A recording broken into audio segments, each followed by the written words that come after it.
ये फोन से क्या करेगा वो?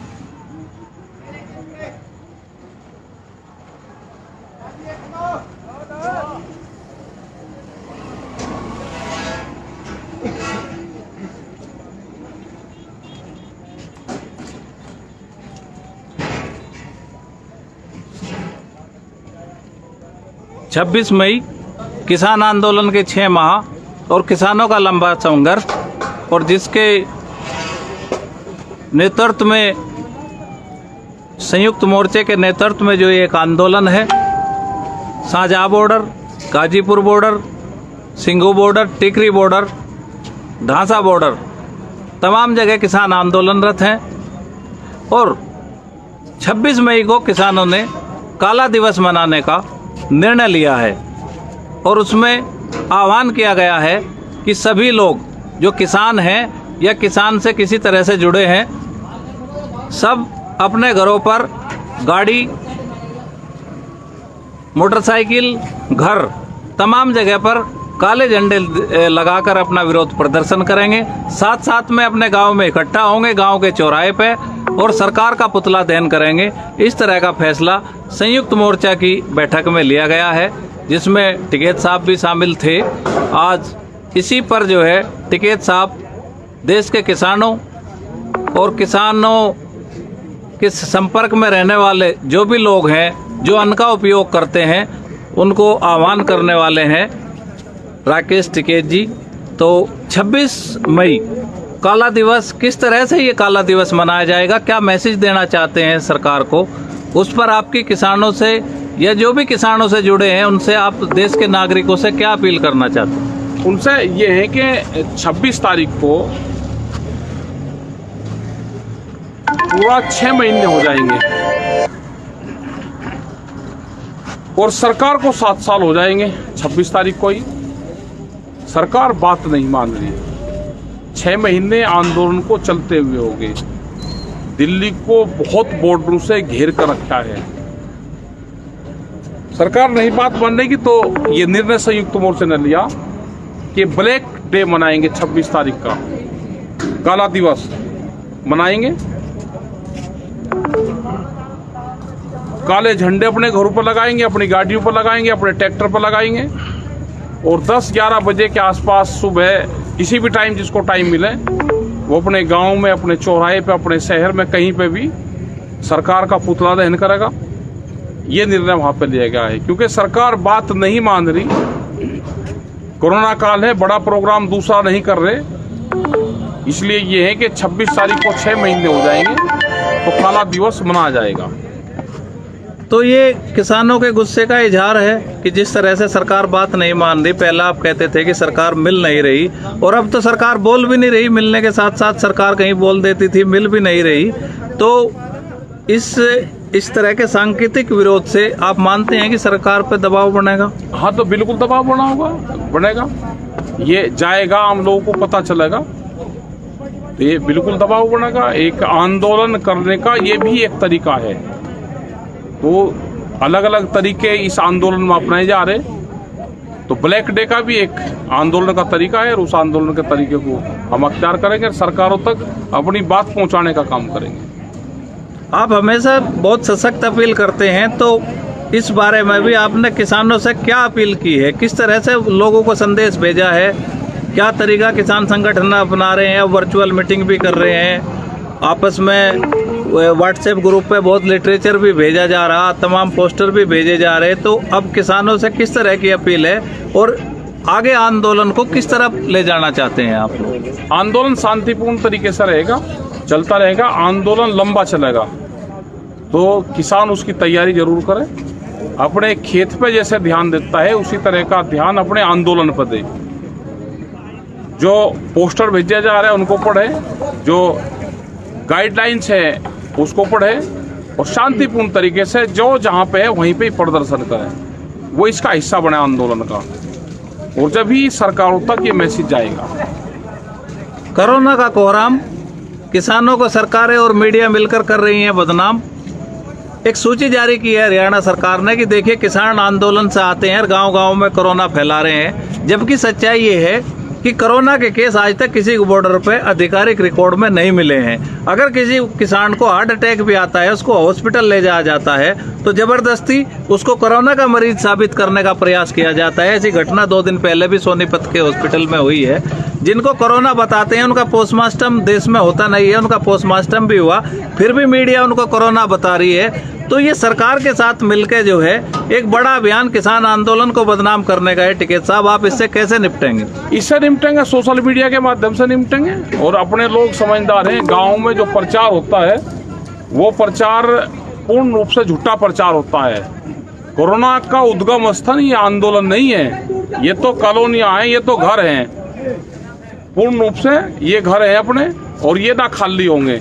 ये जिस तरह से मीडिया प्रचार कर रही है, जिस तरह से सरकारें उनके माध्यम से प्रचार करवा रही हैं कि किसान चला जाए, अगर कोरोना काल में देश में कानून आ सकते हैं तो कोरोना काल में ही देश में से कानून खत्म भी हो सकते हैं। अगर इतनी ज्यादा चिंता है तो आप कानून को वापसी ले लो, एमएसपी पे कानून बनाओ, उसकी घोषणा करो। देश में अगर कोरोना है, कोई बीमारी है, तो उसके नाम पे आप हॉस्पिटल, ऑक्सीजन हॉस्पिटल का आप वो करो। गांवों में हॉस्पिटल बने हुए हैं, उनकी बिल्डिंगें बने हुई हैं, वहाँ पे कोई डॉक्टर नहीं है, दवाइयाँ नहीं है। सरकारों को पहले ध्यान देना चाहिए कि बीमार कोई आदमी है तो उसको अस्पताल मिले। किसान का रास्ता पार्लियामेंट जाता है, बीमार आदमी का रास्ता हॉस्पिटल जाता है, तो दोनों के रास्ते अलग अलग हैं। कोई भ्रम की स्थिति में ना रहे। बीमार कोई होगा तो अस्पताल जाएगा, सरकार की जिम्मेदारी है। और किसान आंदोलन का रास्ता पार्लियामेंट जाता है, इसका समाधान पार्लियामेंट से होगा। तो इन अफवाहों पर ध्यान ना दें। सरकार है, बदनाम करने की कोशिश करेगी, ये भी एक सरकार का षड्यंत्र है, उससे बचना है हमको। देखिए, कई दिनों से खबरें छप रही हैं कि गंगा में शव आ रहे हैं, और दुख का विषय ये है कि संस्कृति के अनुसार जो है अंतिम संस्कार किया जाता है, लेकिन उत्तर प्रदेश से एक बहुत मतलब एकदम मानवता को शर्मसार कर देने वाली एक तस्वीर सामने आई कि पुलिस के कुछ लोगों ने एक आदमी को टायर में डाल के जला दिया। दूसरी एक तस्वीर सामने आई कि गंगा के किनारे शव को रेत के नीचे दाब दिया गया, और जैसे ही हल्की सी बारिश हुई में सब बॉडी ऊपर आ गई। इस तरह का कहर देश में है, लेकिन सरकार मानने को तैयार नहीं है, इंतजाम को तैयार नहीं है। केवल सरकार को किसानों को बदनाम करना है। आपके पीछे जो झोपड़ी है, इस तरह की साइड में झोपड़ी है, तमाम अलग अलग टेंट घर जैसे लोगों ने बना के और बड़े डिस्टेंस के साथ रह रहे हैं, कुछ परिवार भी रह रहे हैं। तो तमाम एहतियात यहाँ पे बढ़ती जा रही, फिर भी किसान आंदोलन को बदनाम किया जा रहा। तो सरकार अपनी नाकामी छिपाने के लिए जो कर रही है, उस पर आपका क्या कहना है? सरकार को तो ये है कि आंदोलन से किसान अपने घर चले जाए, लोग मरे जीवे कुछ ही हो, उससे ना कोरोना का कोई मतलब है, ना इनकी गिनती हो रही कितने लोगों की डेथ हो रही। यहाँ तो लोग सुरक्षित महसूस मानते हैं अपने आप को। यहाँ पे सैनिटाइजर का छिड़काव होता है, यहाँ पे जो फॉगिंग होती है वो होती है हर रोज। तो यहाँ पे बीमारियाँ नहीं हैं। बीमारी तो गाँव में होगी, शहर में होगी, कॉलोनी में होगी, उसका इलाज करें, हॉस्पिटलों को बनाएं। हॉस्पिटलों में ऑक्सीजन नहीं है, ऑक्सीजन का इंतजाम करें। पूरे देश में हाहाकार मचा हुआ है, हम अपना शांति से यहाँ बैठे, हमको डिस्टर्ब करने की कोशिश ना करें। जब सरकार बातचीत करना चाहेगी, हम जब सरकार से बात कर लेंगे। अभी अपने हॉस्पिटलों पर ध्यान दे सरकार। जिस कॉरपोरेट के खिलाफ आपकी लड़ाई है, इस कोरोना काल में देखने को उसका एक रूप और मिला है कि सरकारें लंबे समय से, किसी की भी सरकार रही हो, स्वास्थ्य, ग्रामीण चिकित्सा और शिक्षा पे बजट खत्म करती रही, उसको घटाती रही, जिससे सरकारी अस्पताल और स्कूल बंद होने के कगार पर आ गए।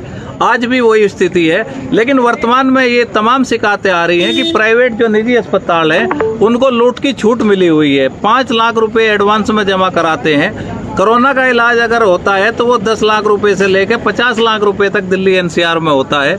तमाम उपकरण छोटे जो शहरों में है, उसी इलाज के वो 5 से 10 लाख रुपए लेते हैं। सरकारी सिस्टम ध्वस्त हो चुका है, लेकिन सरकार अभी उसको मान नहीं रही है। सरकार ने एक पैकेज बनाया है कि 50,000 करोड़ रुपए का लोन सस्ती रियायती दरों पे निजी अस्पतालों को देंगे। अगर यही काम सरकारी अस्पतालों के लिए किया जाता तो इसका क्या लाभ होता। और जिस तरह से निजीकरण को बढ़ावा दिया जा रहा, तो इसके इफेक्ट आप देख चुके हैं। तो इस पर आपकी क्या राय है? सरकारी हॉस्पिटलों को ये फंड देते, वहाँ पर जो बिल्डिंग बनी हुई है उसमें डॉक्टर को बैठाते, वहाँ पर दवाई देते, तो ये देश बचता, गरीब आदमी अपना इलाज करवा लेता। आज सारा प्राइवेटाइजेशन हो रहा है। प्राइवेट हॉस्पिटलों में लूट के सिवा कुछ नहीं है। डॉक्टर बच के जाते हैं, लेकिन उनको पैसा चाहिए। पूरी जनता से जो पैसा है कोरोना के नाम पे वो खाली करवा लिया। एक बड़ा षड्यंत्र है। सरकारी हॉस्पिटल, हमारे सरकारी डॉक्टर, उसके इंतजाम करना चाहिए था। उतना फंड उन पर हम लगाते तो उससे ज़्यादा फायदा हो जाता।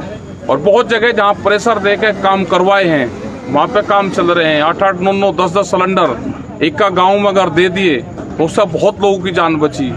यहाँ पे जो सिख समुदाय हैं, इंटरनेशनल खालसा के माध्यम से जो यहाँ पे गाजियाबाद में लंगर चला गया ऑक्सीजन का, उससे कई हजार लोगों की जान यहाँ पे बची।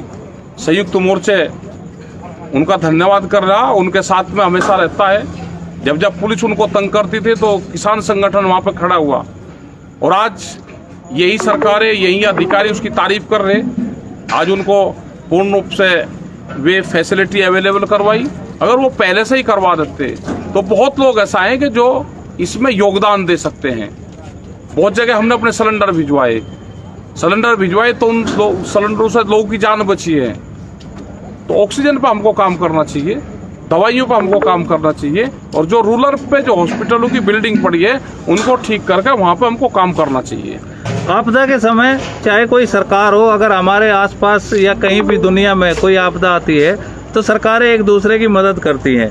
लेकिन हिंदुस्तान में बहुत सारी तस्वीरें और खबरें इस तरह की आ रही कि मदद करने वालों पर ही मुकदमा लिखा जा रहा, चाहे वो सिविल सोसाइटी हो या किसी राजनीतिक दल के लोग हो। उनसे क्राइम ब्रांच पूछताछ करती है, उनकी एम्बुलेंस बंद कर दी जाती हैं और तमाम ऐसी दिक्कतें पैदा की जाती हैं। उन पर ऑक्सीजन स्टोरेज के मुकदमे लगते हैं। तो इस पर सरकार की क्या मंशा है?